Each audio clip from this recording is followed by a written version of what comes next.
shut yourself away from the cargo. Quite a layout, Mr. Codpiece says. Joel reminds himself of his professional duties and smiles.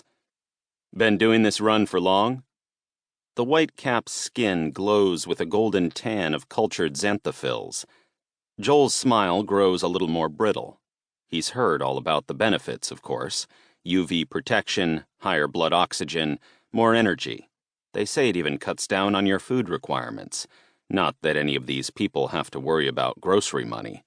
Still, it's too bloody freakish for Joel's tastes. The implants should be made out of meat, or at least plastic. If people were meant to photosynthesize, they'd have leaves. I said, Joel nods.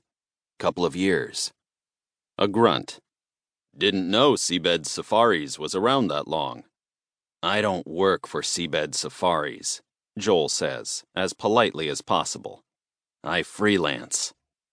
The white cap probably doesn't know any better, comes from a generation when everyone pledged allegiance to the same master year after year. Nobody thought it was such a bad thing back then. Good for you. Mr. Codpiece gives him a fatherly pat on the shoulder. Joel nudges the rudders a bit to port. They've been cruising just off the southeastern shoulder of the rift, floodlights doused. Sonar shows a featureless landscape of mud and boulders. The rift itself is another 5 or 10 minutes away.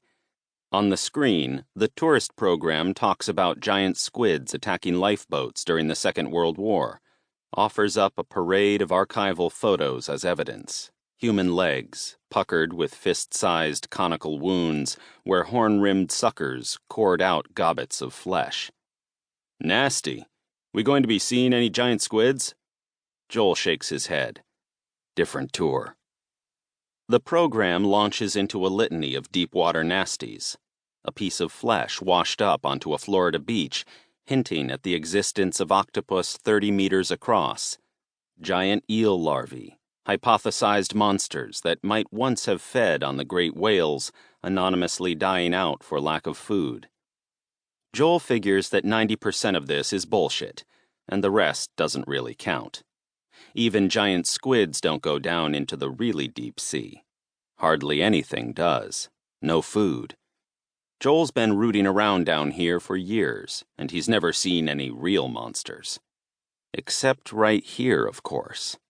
He touches a control. Outside, a high-frequency speaker begins whining at the abyss.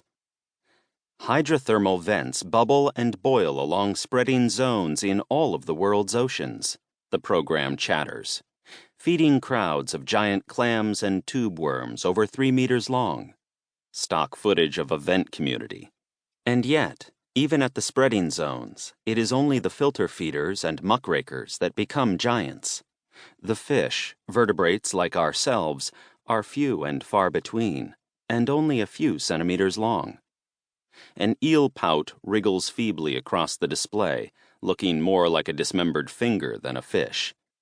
Except here, the program adds after a dramatic pause. For there is something special about this tiny part of the Juan de Fuca Ridge, something unexplained. Here there be dragons. Joel hits another control. External bait lights flash to life across the bioluminescent spectrum. The cabin lights dim. To the denizens of the rift, drawn in by the sonics, a veritable school of food fish has suddenly appeared in their midst. We don't know the secret of the Channer vent.